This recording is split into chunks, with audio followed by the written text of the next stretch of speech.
The tax reform law stands as President Trump's only major legislative accomplishment during his first year in office.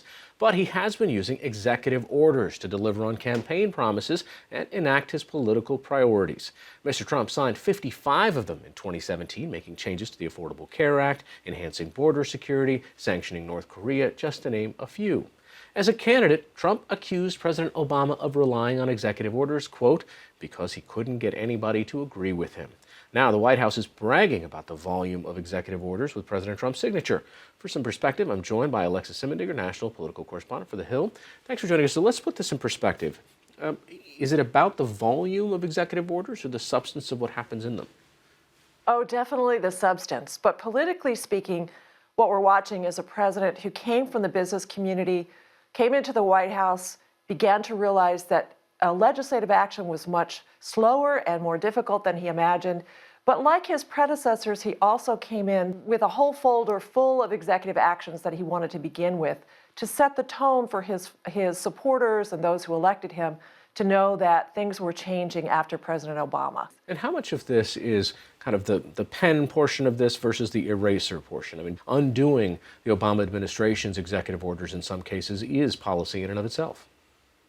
Absolutely. And, one of the things that President Trump has discovered is that while having Republicans in the majority in the House and the Senate may not have been easy for him to deal with legislation, they were very eager to work with him under the law to try to help him with his deregulatory effort or his executive actions. And so we've seen them help him under the law, a law called the Congressional Review Act, where they helped him sweep away President Obama's some of his regulations. In fact, President Trump used that law more aggressively than we had seen since it was signed in 1996, and he was able to rescind 15 actions that President Obama had taken in the regulatory front.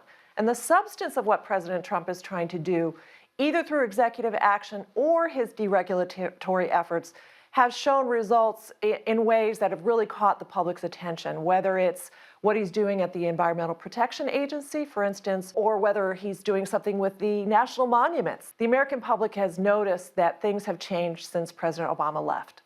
And this is the kind of structural strength and weakness of the executive order versus legislative action.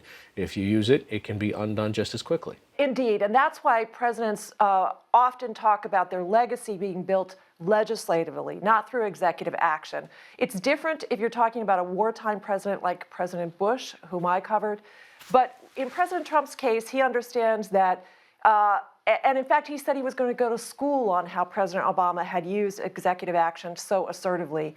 And he's trying to showcase to his supporters that every single day that he's president, as the chief executive, he is taking action to make good on promises he made. But as you point out, it only lives as long as he's president of the United States. And the minute we have another president, we watch them begin to rethink and rewind what their predecessors have done. All right, Alexis Simendiger, national political correspondent at The Hill. Thanks so much. Thank you very much, Harry.